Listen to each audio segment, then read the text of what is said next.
Dando sequência aqui à nossa programação, como eu avisei anteriormente, nós precisamos inverter as ordens e agora a gente vai receber aqui uma profissional que tem uma coleção infindável de prêmios. Eu mesma tive a maior dificuldade para editar o currículo dela, que ela me mandou. Eu falei, olha, a gente não vai fazer uma enciclopédia. Tinha 3 páginas, 2 eram de prêmios, que é a Lilian Tarran, que já está aqui conosco, que veio de Brasília. E a Lilian vai falar exatamente sobre essa questão do time, de como é que muda a expectativa de quem está numa redação de meio digital em relação à velocidade do nosso trabalho comunicadores, especialmente dos comunicadores da área pública, que são obrigados, compelidos tacitamente a dar satisfação e a prestar informações. Então, aqui o tema da palestra ela vai abordar essa diferença. Ela, apesar de muito jovem, com esse batom claro, está com a feição de menina. Ela é muito experiente. Quantos anos você tem, Lilian, de carreira? Mais de 20, né?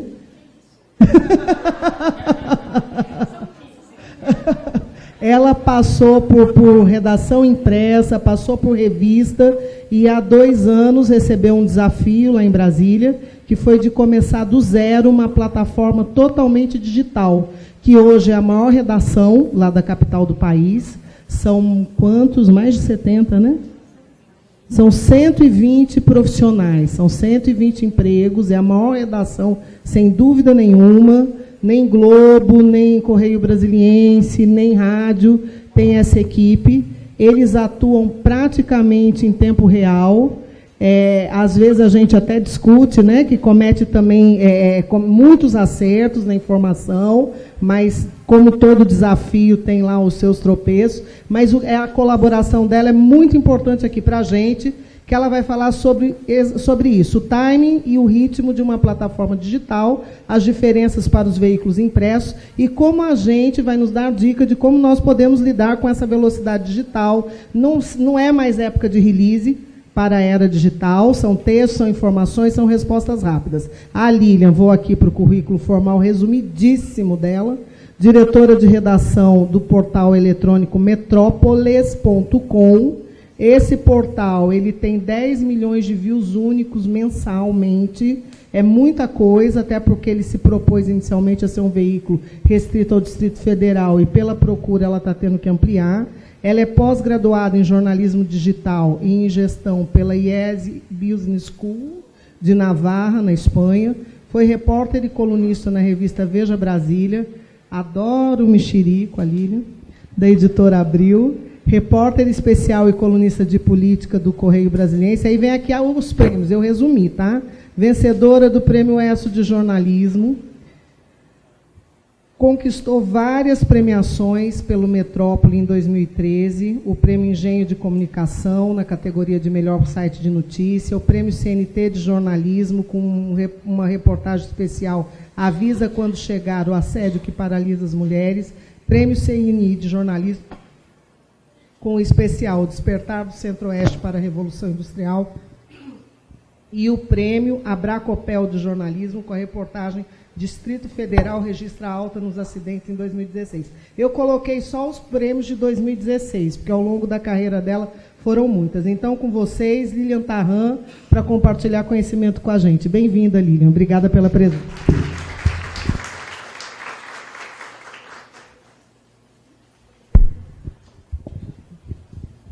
Gente, bom dia. Estou até mais feliz agora com tanto elogio, assim, puxa vida. Vou correr atrás dos prêmios que eu ainda não ganhei aí. Mas, olha, é um prazer enorme estar aqui falando para vocês. Nós somos vizinhos, e embora as pessoas façam muitas intrigas aí entre os candangos e os goianos, eu acho que a gente tem uma irmandade mesmo, né? Nós estamos muito próximos geograficamente, temos culturas muito parecidas, clima quente do mesmo jeito, né? Aqui é quente molhado, lá é quente seco. Mas, de todo jeito, é mais ou menos parecido. E a ideia aí do bate-papo, estou muito agradecida também à Kátia, que é uma profissional maravilhosa, né, uma atuação aí de muitos anos na comunicação e ela tem fomentado debates muito importantes e estou muito feliz, muito agradecida, muito honrada de estar podendo falar um pouquinho aqui, dividir um pouquinho dessa experiência com vocês.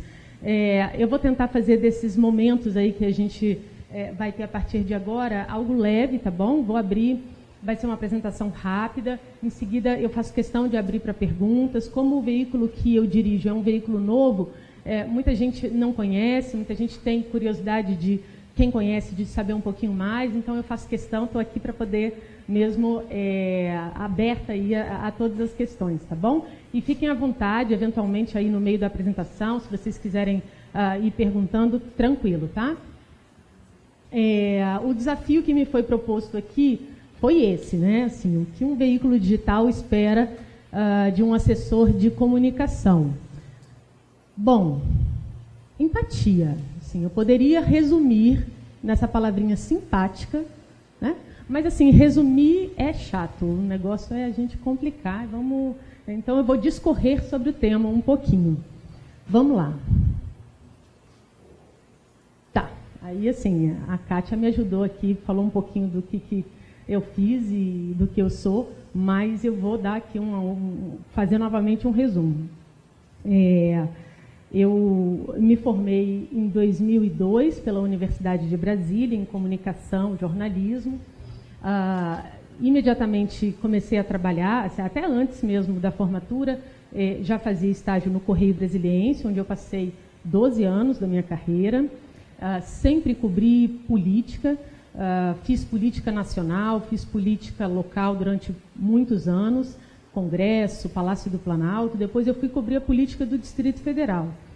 E em 2013 houve a oportunidade de aceitar um desafio aí de passar para a redação da Veja Brasília. A revista abriu né, uma publicação aos moldes da Veja São Paulo e da Veja Rio, em Brasília, e então eu passei para lá, já eram muitos anos. O Correio Brasiliense foi uma casa maravilhosa, onde desenvolvi aí várias habilidades de jornalista, mas eu já estava sentindo aquela necessidade de preciso de me movimentar e aprender coisas novas. Então eu passo do jornal diário para o desafio de fazer uma revista, né? Papel para papel, mas o timing já é muito diferente, né? Assim, o fato de a gente produzir ali, matar um leão por dia, tem um grau de dificuldade, né? A revista semanal, ela lhe exige uma curadoria muito mais apurada, ela exige que a gente tenha também muito mais cuidado na checagem das informações. Você precisa de ter um texto mais saboroso, porque ao longo da semana as pessoas ficam informadas de tudo. Para elas terem a coragem de abrir uma revista no fim de semana, você realmente precisa de se fazer interessante, né? Então, eu passei para esse desafio de, nossa, como é que a gente chama a atenção do leitor? E foi uma experiência maravilhosa. A gente fez muita coisa bacana na Veja Brasília, que na época tinha uma turma ali de quase 35 pessoas em Brasília. 2 anos depois da Veja Brasília, surgiu uma outra oportunidade, e nessa eu me joguei de cabeça, porque até a Veja Brasília eu era colunista, tinha um espaço ali de uma coluna de gente e fazia as reportagens também especiais de capa da revista. Mas nunca tinha feito um blog, assim como no Correio Brasiliense, mas nunca tinha experimentado mais frontalmente o digital. Então, em 2015, vem essa oportunidade de vamos fazer um projeto digital, essencialmente, nativamente digital e só digital. E eu topei e montei uma equipe. Hoje a gente está com 120 pessoas, pode passar, por favor. E aí é isso. Então, nós nascemos em 8 de setembro de 2015, totalmente digitais, né? E assim, com menos de um ano, a gente alcançou números impressionantes mesmo de visualização e de visitantes, né? A gente chegou aí a quase 6 milhões de visitantes e a quase 30 milhões de visitações mês. Isso há um ano, tá? Com um ano de projeto. Pode passar um pouquinho. Mas o crescimento foi muito rápido, de fato, muito além do que a gente traçou como meta num primeiro momento. E em menos de 2 anos, a gente está para completar 2 anos em setembro, então agora no mês passado, a gente completou aí 60 milhões de visualizações e 10 milhões e 800 mil visitantes únicos, né? O que, para um site, assim, eu sei que falar de milhão, né? Se eu falar 5, 6... 7, dá mais ou menos no mesmo. Mas é muita gente, né? Se a gente tem mais ou menos uma população parecida, né? Se eu não estou enganada, aqui de vocês chega mais ou menos 3 milhões? Contando com a região... tá bom. Lá a gente está com quase 4 milhões, 4 milhões e pouquinho. E já contando com a região do entorno, né? Então, quando eu cito esse tanto de visualização e esse tanto de visitantes, é claro que a gente já extrapolou o Distrito Federal. Pode passar um pouquinho. E aí agora eu vou tirar uma onda pequenininha, porque a gente desbancou aí rapidamente veículos tradicionais de comunicação, como o Correio Brasiliense, G1, R7, Jornal de Brasília. Em termos digitais, é isso. Nós somos líderes em audiência, auditados pela Comscore, que é uma empresa americana, né, que faz auditoria de sites, e também pelo Google Analytics. Então, com 1 ano e alguns meses, a gente conseguiu a liderança nesse mercado do jornalismo digital. Pode passar, por favor. Né? E essa é a pergunta, né? Por que mesmo bebês nos tornamos tão grandes, né? Aí eu vou tirar uma onda, então. Pode passar também. Rápidos, eficientes, completos, bem-humorados, de graça. O de graça faz bastante diferença, tá, gente? Ter a informação bem qualificada, boa, rápida, e sem que você lê 2, 3 e olha, agora você precisa pagar por ela, é nesse momento que a gente vaza, né, das plataformas de comunicação. Mas como os grandes veículos ainda não conseguiram encontrar um caminho para rentabilizar, para poder se manter, então, assim, muitas vezes, essa é a saída mesmo. Eles oferecem um conteúdo também digital, um conteúdo, né, rápido, mas aquele conteúdo melhor que eles têm, o que há de mais bem produzido, quando você chega aí no limite de 5 matérias, você é obrigado a pagar. E aí eu pergunto, né, quem hoje no país tem disponibilidade para poder fazer assinatura, 1, 2, 3 assinaturas por mês para poder consumir informação, se a gente tem o Facebook, se a gente tem o Twitter, se a gente tem alguns sites que estão nascendo com essa proposta de se rentabilizar de outra maneira, que não cobrando ali de 1 por 1. Né? Então, assim, aqui no Porque Somos, eu chego para poder dizer a vocês que, apesar de a gente ter uma experiência, né, de apenas 2 anos, eu acho que a gente já reuniu um pouquinho aí de propriedade para poder falar o que vocês estão querendo ouvir, né, de fato, o tema da nossa palestra. Então, eu queria que vocês confiassem que, embora a marca seja criada há pouco tempo, são muitos anos aí de preparo, e acho que tenho legitimidade para poder falar um pouquinho da experiência que a gente passa lá em Brasília, mas que eu tenho certeza que pode ajudar vocês também como comunicadores, né, de lá do balcão, no caso, na assessoria de imprensa. Né? Pode passar, por favor. Então, voltemos à pergunta inicial, não é mesmo? Pode ir. Pode passar, por favor. Então, tá. Se eu fosse ser muito sincera, tá, gente? Só se eu fosse ser muito sincero, o que um veículo digital espera de um assessor de comunicação? Distância. Afinal, vocês adoram derrubar a nossa pauta. Assim, isso é o que pensa, mas não fala, tá? O jornalista, né? Assim, se não existe aquela tal da empatia lá no começo, é isso que, porra, droga, tem que ouvir o outro lado. A parte mais chata, né? A parte que os caras vão querer derrubar a nossa matéria e, pô, vou ter que escrever, já terminei tudo, agora vou ter que escrever mais um pedaço, né? O outro lado, gente, isso é fundamental, né? O outro lado, às vezes, se ele for muito bem feito, ele derruba um lado, né? Mas o repórter morre de medo. E eu estou falando isso porque eu fui repórter muito tempo da vida profissional e agora sou gestora, né? E eu vejo como a meninada tem essa dificuldade né, é o tal de ouvir o outro lado e tudo. Não, mas olha, eu tentei falar lá e assim, não me responderam. Mas você tentou falar quantas vezes? Uma vez. Que horas? Faltando 5 para 6 horas da tarde. Falei, porra, mas aí não, né? A gente tem que ter um bom senso aí envolvido de parte a parte, né? Então, assim, que sejam mais leais com o meio do que com o próprio chefe. Gente, vocês representam um governo, vocês representam uma empresa, vocês representam uma instituição. Então, assim, do nosso ponto de vista, né, do ponto de vista do repórter, do ponto de vista do jornalista, a gente vai querer, assim, pô, cara, colabora aqui com a pauta, porque, afinal de contas, eu estou mudando a humanidade. Nós temos de ter a compreensão que vocês trabalham para o outro lado, né? Então, assim, eu acho que é uma formação que tem que ser feita também todos os dias com o reporteriado, né? Com quem está preparando a notícia. Que respondam para ontem o que perguntamos hoje, porque isso é muito legal também, né? A gente liga, faltando 5 para 6, e, desesperados, vocês perguntam, né? Mas qual o deadline? Olha, eu estou publicando a matéria agora, às 6h30, mas assim, você fica à vontade para me mandar até 6h15, ok?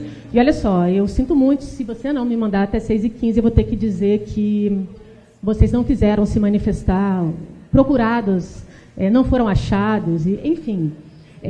A verdade é que é isso, nenhuma das anteriores, né, gente? A gente não pode tratar a questão dessa forma. Pode passar, por favor. Então, o que eu proponho?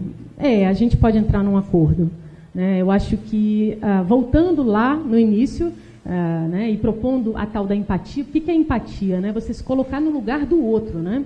Então, assim, se eu me colocar no lugar do assessor de comunicação, que, pô, tá ali quebrando pedra também, porque não é fácil, né, gente? Defender, a gente às vezes defende quem a gente nem acredita tanto, né?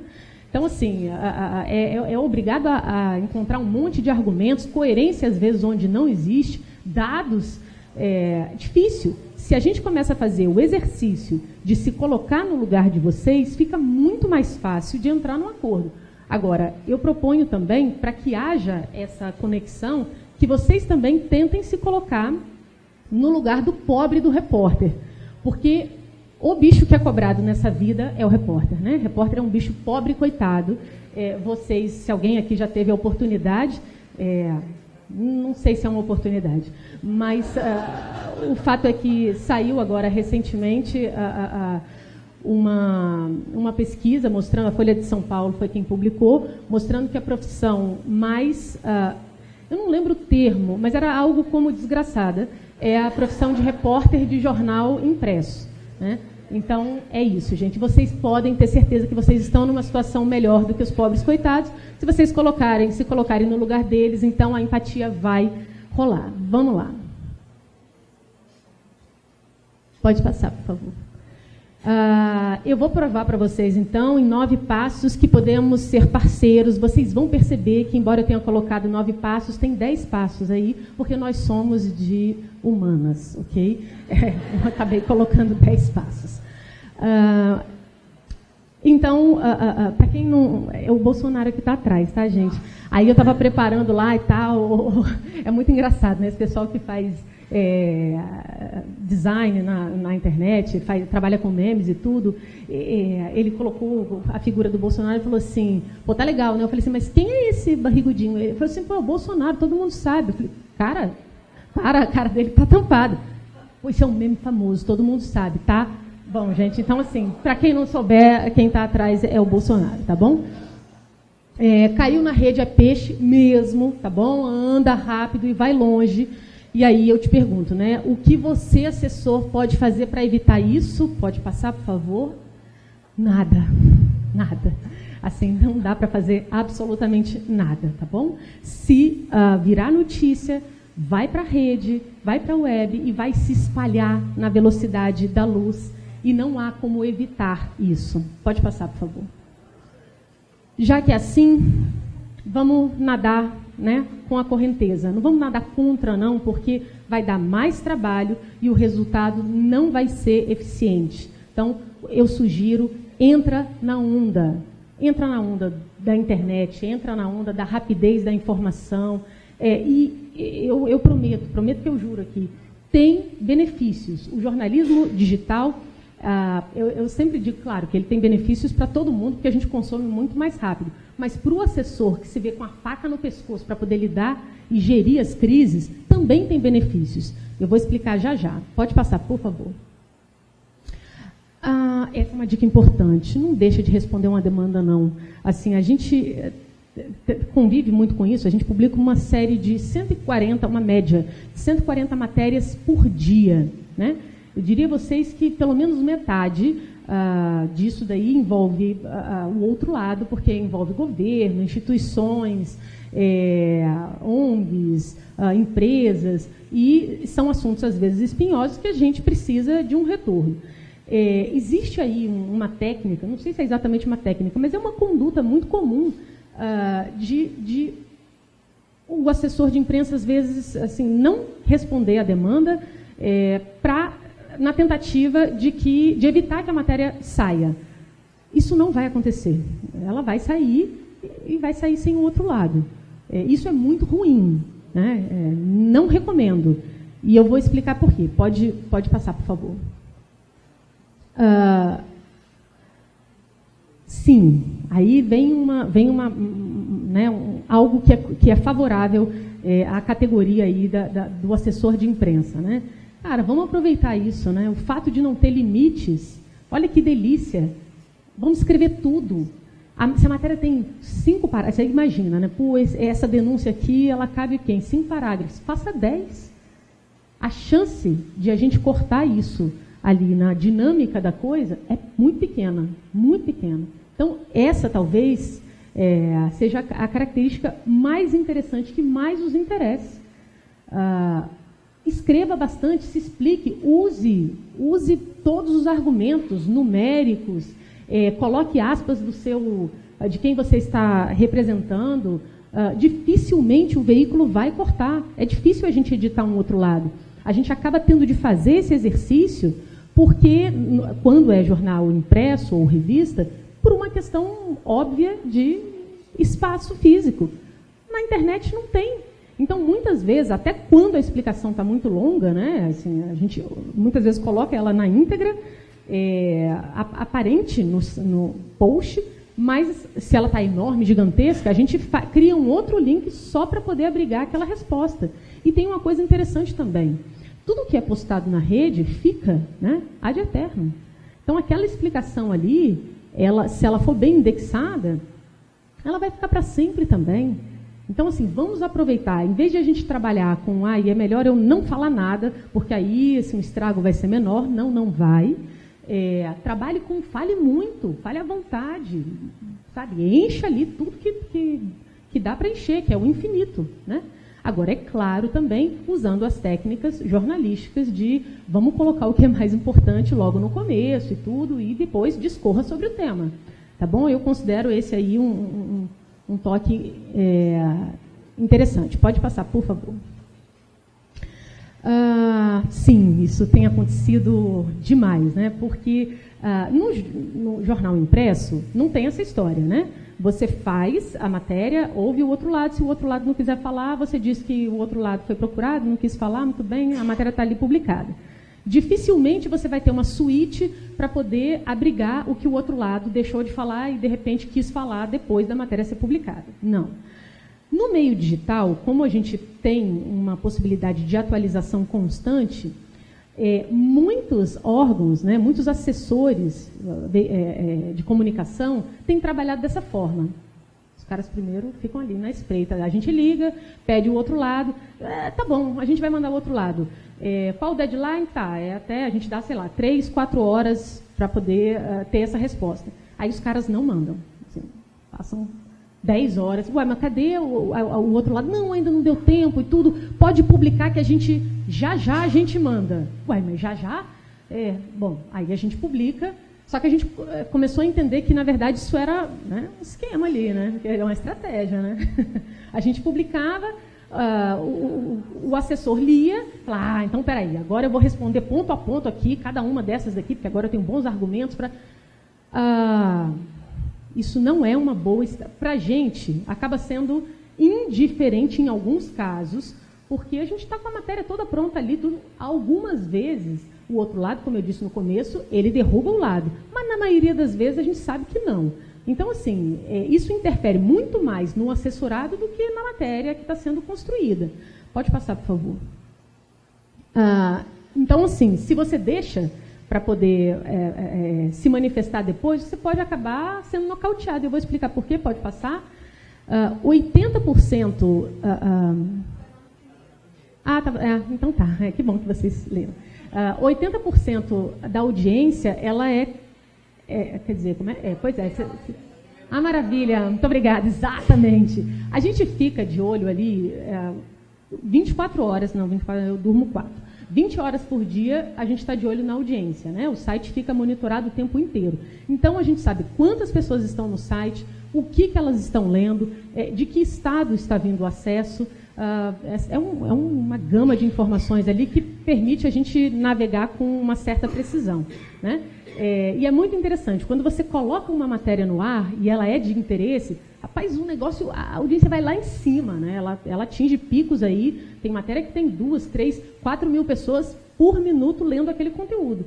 Isso vai caindo gradativamente. Então, 1 hora depois, aquilo ali já está residual. 1h30 depois, francamente, 2 horas depois, sério, só a galera do gabinete que vai ler o outro lado. Então, assim, não recomendo.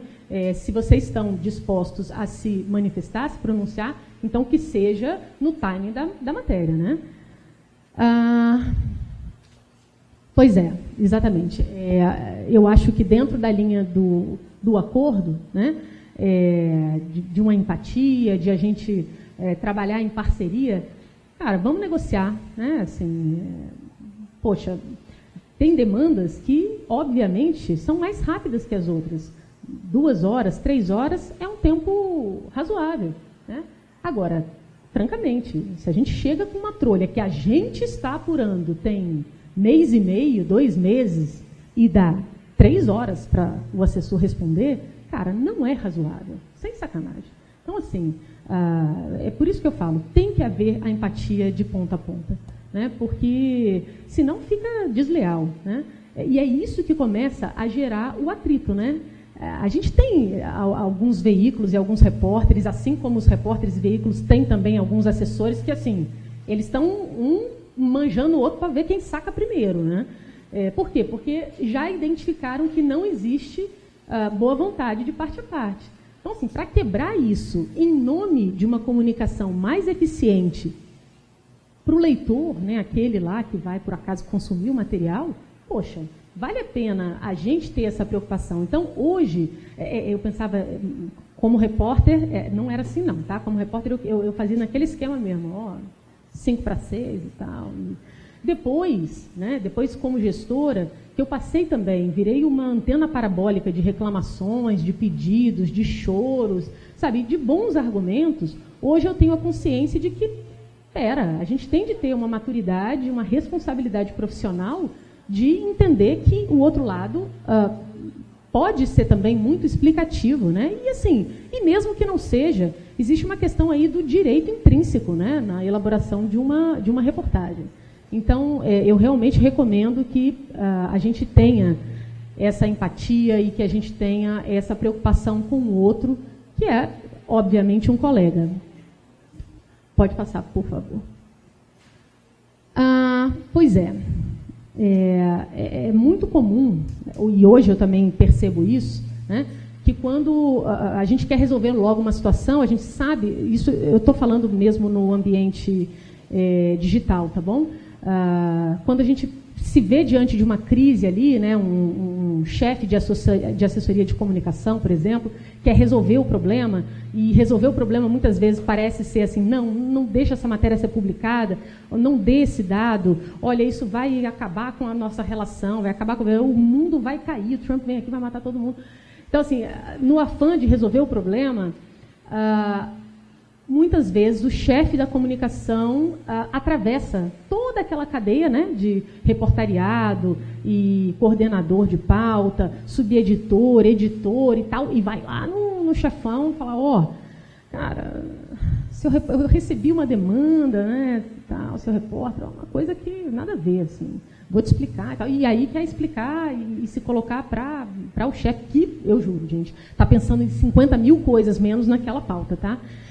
Então, assim, você não consegue se explicar direito, assim, juro que ele vai ter mais, dependendo, obviamente, né, do grau de comprometimento ou não do veículo, ele vai dar mais atenção à sua equipe do que à equipe do governo, ou à equipe da instituição, da empresa, enfim.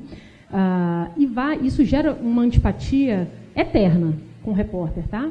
Ele se sente repórter, é um bicho coitado, e também, assim, muito vaidoso. Então, assim, vai haver uma quebra de relação aí que é muito delicada depois para o assessor de reatar, tá? Uma vez que se quebra essa confiança mesmo, essa parceria ali na ponta, sabe, assim, ponta com ponta, para você depois recuperar isso é muito difícil. Então, eu realmente sugiro que, cara, vai pelo repórter, né?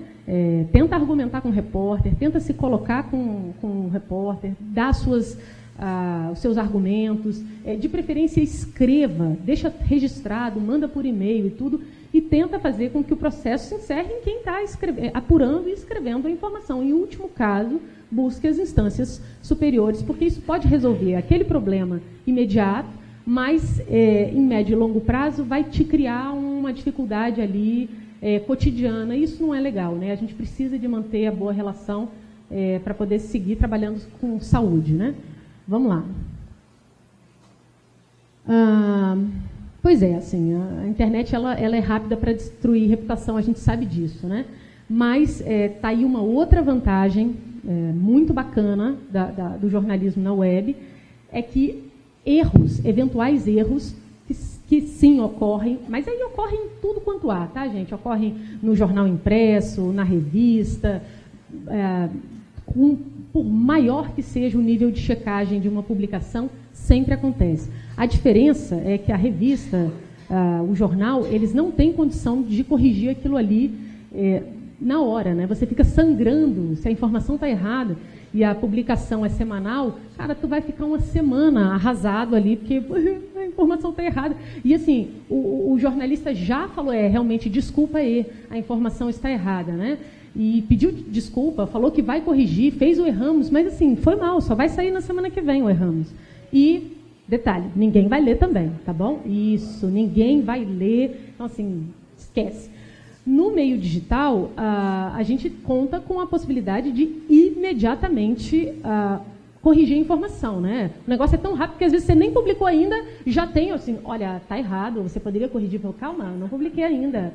Então, assim, você tem já muitos assessores que são muito antenados, né? Os caras estão ali, sabem que o negócio vai sair e ficam muito espertos para catar qualquer problema e já corrigir. Então, vamos também trabalhar com esse fator em nosso favor, né? Já que a gente tem a possibilidade de modificar alguma coisa, se ela estiver errada, claro que a gente vai, lógico que a gente vai usar o bom senso e vai fazer.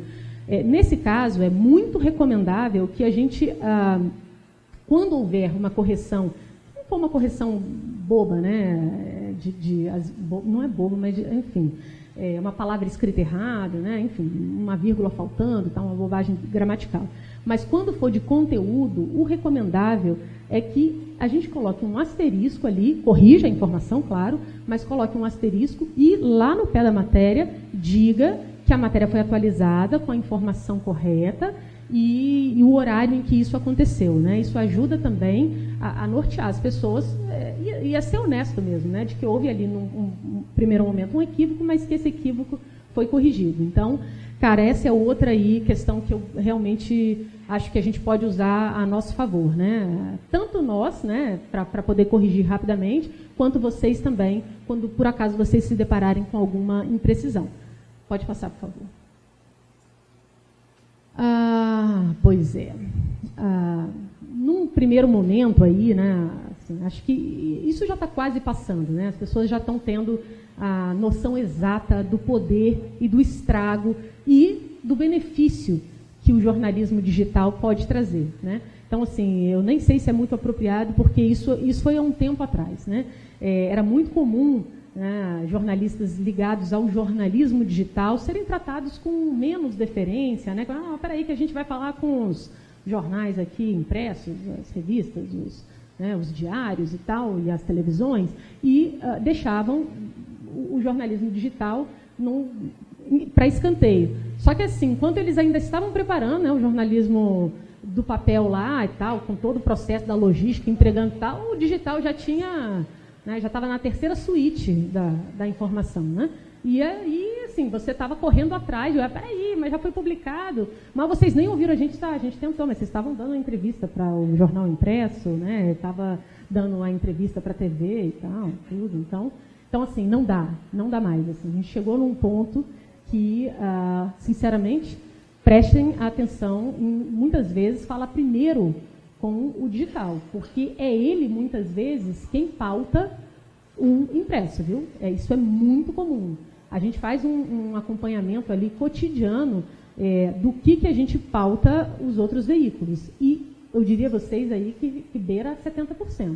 Então, assim, trabalhar bem o digital é trabalhar bem toda uma rede de comunicação, sem querer desmerecer nenhum outro veículo. É só mesmo uma questão estratégica, tá bom? Vamos lá. Gente, pois é, né? Então, assim, o mundo se comunica por redes sociais. E aí, eu estou citando aqui, né? Estou usando... não precisa falar nada, né? Estou usando duas figuras que todo mundo sabe, que se comunicam, umas melhores do que as outras, via redes sociais, né? Então, assim, isso que Patrícia tinha falado mais cedo, assim, cada um de nós é um veículo de comunicação em potencial, né? Cada um que tem uma conta no Twitter e que tem uma conta no Facebook ou no Instagram, todos nós somos profissionais de comunicação, e mesmo que não fôssemos, somos veículos em potencial, desde que a gente tenha algum conteúdo relevante para poder passar. Infelizmente, até quem não tem conteúdo relevante para passar também é um veículo em potencial, só que aí do chamado fake news e tudo, né? do jornalismo trash. Então, assim, vamos aproveitar isso, né? Não vamos ter nenhum tipo de despeito com as redes, né? Achar que é menor, porque, assim, cara, quem está no topo está se valendo disso para se comunicar, né? Sem prejuízo, isso é importante que se diga, sem prejuízo dos veículos tradicionais, né? Porque você pega, por exemplo, desde que o Trump passou a se comunicar só pelo Twitter, o nível de assinatura nos jornais americanos subiu, cresceu. Por quê? Porque as pessoas querem ter acesso àquele conteúdo que é um conteúdo dito confiável, né? Então, assim, uma coisa não prejudica a outra, mas a gente precisa dar atenção a todas essas plataformas que surgiram mesmo como veículos de comunicação, né? E quando eu digo dar atenção, não é só consumir para se informar, é usar esses meios também, né? E assim, eu não estou falando assim, a gente tem que usar, tem que ser engraçadinho sempre, tem que mandar memes. Não é isso. Usar mesmo como um veículo para poder mandar a mensagem que vocês precisam de mandar, né? Assim, a gente tem várias experiências no Distrito Federal de órgãos governamentais que se comunicam muito bem via Twitter. E muitas vezes eles são ligados a serviços, né? Então você tem Detran, você tem metrô. Pô, se os caras vão paralisar e mandam um Twitter, né, um tweet sobre horários diferenciados, isso na hora ganha uma proporção que, poxa, imagina só se fosse para você publicar no jornal, olha, eu tenho uma... Assim, vai parar agora, às 4 horas, mas a gente publica no jornal de amanhã. Não, então, assim, a gente precisa de se valer daquilo que é imediato, né? E é muito interessante que o governo, né, assim, a gente tem uma linha muito combativa com o governo do Distrito Federal, né? É óbvio que a cidade está um lixo, então a nossa linha é combativa mesmo. Mas mesmo assim, a gente tem uma ótima relação com os organismos independentes do governo, né? Assim, como é que eu posso explicar? O Detran, a Secretaria de Saúde, na forma dos hospitais, metrô, todos os órgãos, né, que precisam, às vezes, se comunicar rapidamente, eles soltam a informação nas suas plataformas, né, e imediatamente, olha, será que dava para retweetar a gente? Será que dava para, né, fazer uma notinha do que a gente publicou, embedar o nosso tweet, tudo? Então, assim, desde que seja uma parceria de serviço, a gente está sempre muito aberto e bem disposto a colaborar com o governo, né? Agora, também muito aberto e bem disposto a denunciar tudo aquilo que a gente acha que não está funcionando bem, né? Podemos. Como eu disse, não eram 9, eram 10. É isso, né, gente? Se a gente... eu acho que se a gente observar aí o outro, né, ter um pouquinho de solidariedade com o outro, a gente vai conseguir caminhar em sintonia mesmo, né? E é isso, né? Os veículos passam, né?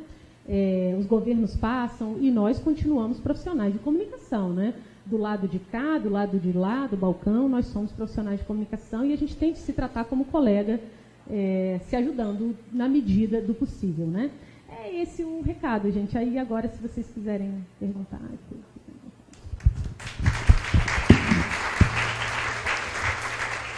Muito bom. Eu vou ser a primeira, tá? Perguntar. Depois a Célia lá da equipe do IDP.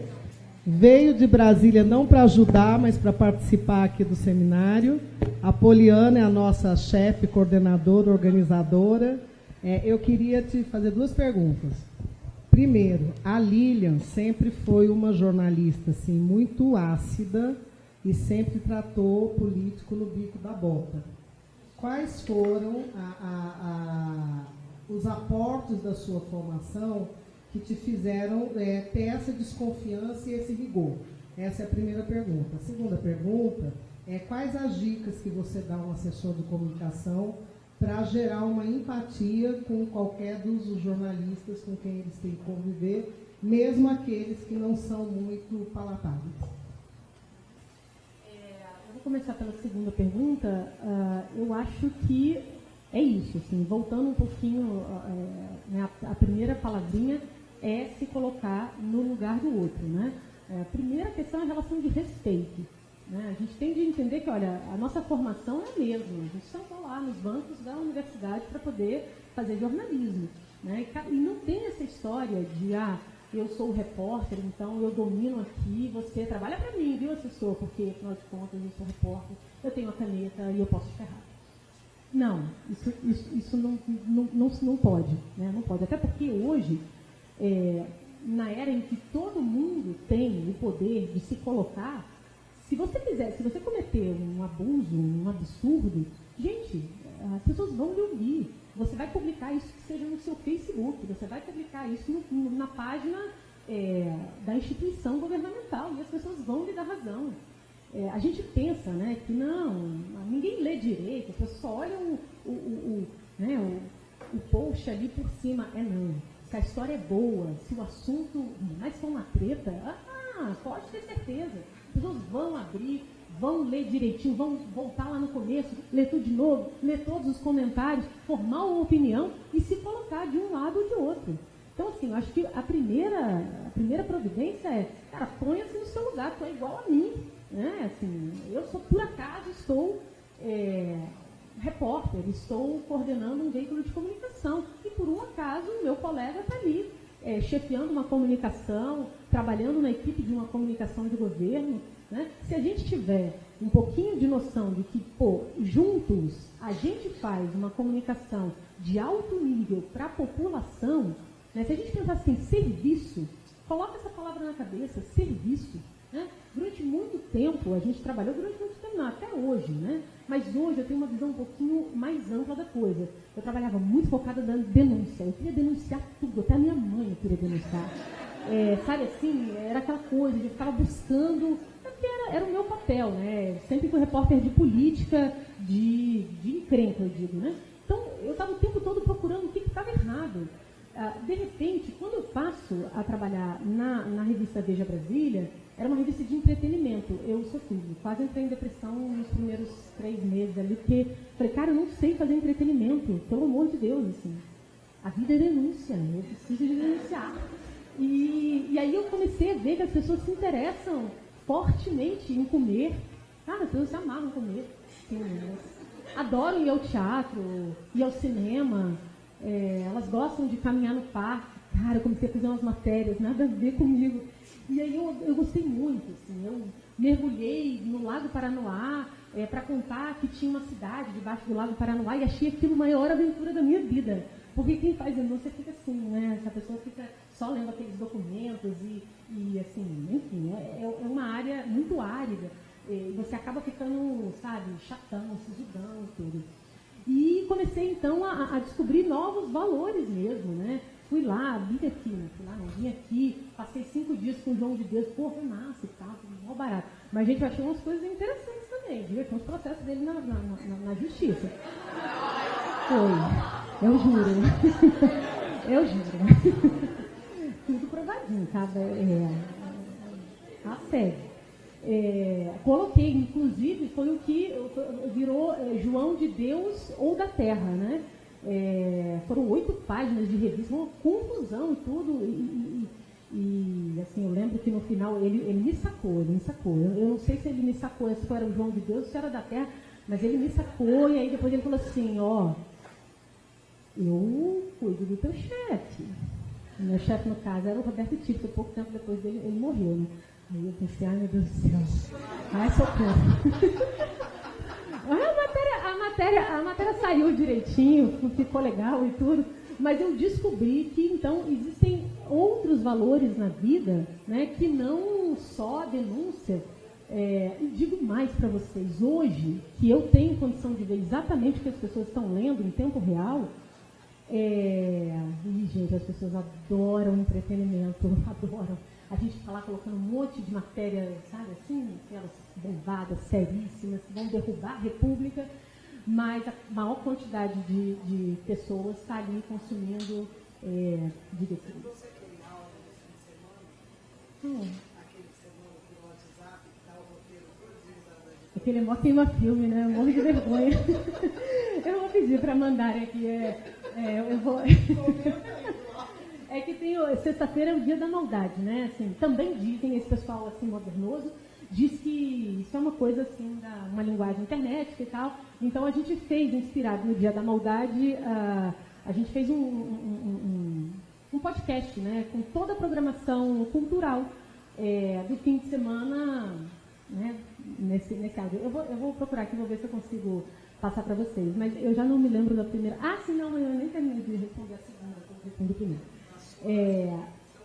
Não, essa coisa de perfil mesmo. E quando a gente abre o leque e vê que as pessoas se interessam profundamente também por outros assuntos, que não só esses mais pesados, embora o país esteja mergulhado na lama, a gente chega naquilo que é o nosso interesse em comum. O nosso de jornalista repórter com o de vocês de jornalista assessor, que é o serviço. Eu acho que esse é o nosso ponto de intersecção. É no jornalismo de serviço que a gente consegue ser melhores amigos. Tá? Qual era a primeira pergunta? Eu acho que é de nascença, não sei. Eu não sei, assim. Eu fui me encaminhando para isso, né? Na verdade, quando a gente é muito novo, a gente não sabe muito bem o que a gente quer, a gente vai mesmo abraçando as oportunidades. Então, no Correio, muito novinha, eu comecei a fazer educação, né? Cobrir educação, eu não estava nem formada ainda. Aí fiz uma matéria muito bacana de denúncia das escolas públicas lá, que estavam em frangalhos e tudo, e ganhei o Ayrton Senna. Na época tinha Ayrton Senna de jornalismo, era um prêmio maravilhoso. Como eu era muito nova, aí o pessoal de política falou, opa, peraí, então vem trabalhar aqui. Aí eu sofri um tantão, né? Porque com 18 anos ser repórter de política não é legal. Né? Assim, a gente sofre bastante, eu penei muito, mas eu não sou de desistir, então passei todos os anos da minha vida aí nessa área mais complicada mesmo, né? E depois me abri para outras vertentes que são muito legais e que dão muito certo, e assim, fazem as pessoas felizes, né? Isso é muito importante também, né? A gente ter esse lado, ter esse entendimento de que, poxa, existe respiro na vida, né? A gente não precisa entulhar todo mundo o tempo todo só com matéria desgramada, né? O que mais, gente? Bom dia, meu nome é Alessandra. Parabéns, viu, pela palestra, pela sua intervenção. Foi realmente muito leve, muito gostoso de assistir.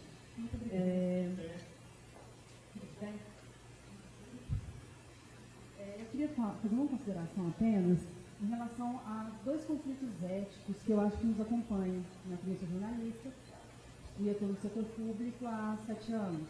Já fui comissionada, agora sou analista de comunicação, servidora efetiva do Estado de Goiás.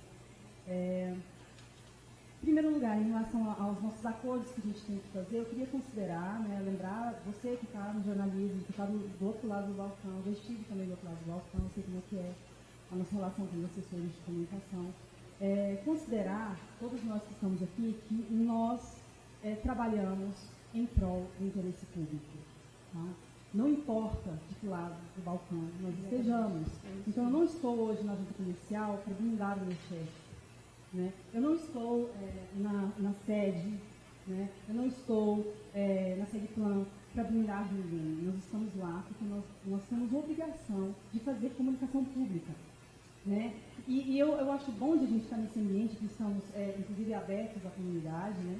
É um evento aberto à comunidade, não só quem trabalha no setor público está aqui. É bom que a gente saiba disso, sabe? Que a gente, quando alguém tente tomar essa iniciativa de blindagem, né? Que a gente relembre esse profissional de que o salário dele é pago com recursos públicos, né? Que ele tem uma cartilha, que ele tem leis que regem, que regulamentam o trabalho dele naquele órgão. E sabe uma coisa muito legal, isso que você está colocando é muito pertinente. Em geral, quem tem essa compreensão é o profissional mais tranquilo, né? É aquele profissional que não tem, sabe, não parte para o ataque, né?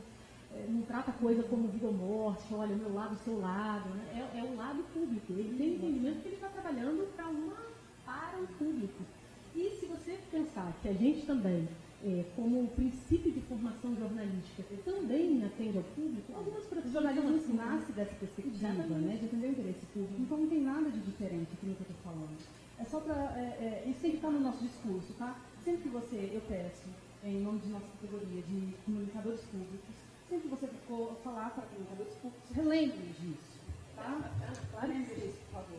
E outra coisa, em relação ao conflito ético agora, de uma pessoa que faz divulgação, faz denúncia e vai ser gestora de um veículo de comunicação que necessita de uma sustentação financeira. Né? A gente sabe de como os veículos de comunicação, os veículos de imprensa são aparelhados por governos a partir da publicidade oficial. Gostaria que você falasse da sua experiência agora em relação ao Metrópolis. Tá bom.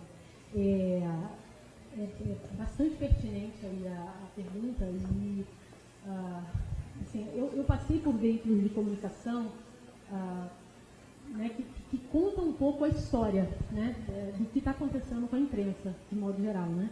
Correio Brasiliense foi uma casa maravilhosa. Assim, eu não sei se aqui vocês consomem tanto o Correio, obviamente é o maior jornal da capital, e durante um bom tempo, né, Kátia, foi um dos 5 veículos do país. Né? Mas o Correio, ele sempre esteve muito associado à publicidade oficial. Né? Isso sim, é uma coisa mesmo de formação histórica, tá? Não é nos últimos 10 anos, nos últimos 15 anos, não. Assim, é uma história que acompanhou, assim, os governos sempre tiveram muita ingerência no jornal, porque tiveram um aporte muito importante. Então, assim, tinha época que 70% da publicidade, que é a receita mais vigorosa do veículo, vinha do governo. Então, é muito difícil, é praticamente impossível você ter liberdade de expressão total, né, se o governo está aportando tanto dinheiro. Porque, gente, a gente, né, vamos combinar, é claro que existe aí, não é à toa que o governo está colocando milhões e milhões em publicidade. Isso vai muito bem e dificilmente isso aparece para o público quando as coisas vão bem. Vocês no estado aqui não estão vivendo, eu acho que vocês não são um dos estados com um problema financeiro como vários no país estão enfrentando. O Distrito Federal está quebrado, né, gente? Quebradíssimo. Então, aquilo que durante um tempo, né, foi céu de brigadeiro, porque o governo colocava dinheiro no veículo, o veículo ia bem, tudo, ninguém percebia, né, assim, existia assim, um alinhamento com o governo, mas aquilo era sutil, assim, o veículo era grande, participativo na cidade e tal, e cumpria o seu papel de informar e tal. A partir do momento que o governo quebra, então essa grana toda sai de cena e o veículo começa a quebrar também, né? E aí fica ainda mais dependente, né? Com pires na mão, né? E aí negociando assim, não, olha, se vocês fizerem essa denúncia, a gente tira do mês que vem, hein? E chega num ponto de cortar a luz, chega num ponto de cortar a água. Então, assim, é muito difícil. A viabilização de veículo de comunicação hoje, gente, é um drama na nossa profissão, assim, é algo que a gente precisa realmente de assim, muitas e muitas plenárias para poder tentar descobrir qual é o caminho, tá?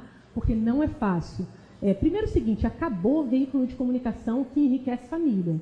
Hoje, veículo de comunicação, se muito, não conheço nenhum que se pague, mas se um dia se pagar, vai ser que nem padaria. Assim, você paga as contas, paga seus funcionários e beijo, não me liga. Não vai enriquecer ninguém, como foi no passado. As coisas mudaram muito. Então, assim, existe uma dificuldade muito grande de fazer esse equilíbrio financeiro mesmo, tá? E aí, sim, a gente fica nas mãos de governo, a gente fica nas mãos de patrocinador, né? É difícil? Você tem alguns veículos com mais ingerência, outros com menos ingerência? Sim, mas em geral, aqueles veículos, especialmente os regionais, que dependem exclusivamente da verba, né, de governo, eles acabam tendo uma dificuldade maior, né, para poder tocar a vida independente, né, do órgão governamental.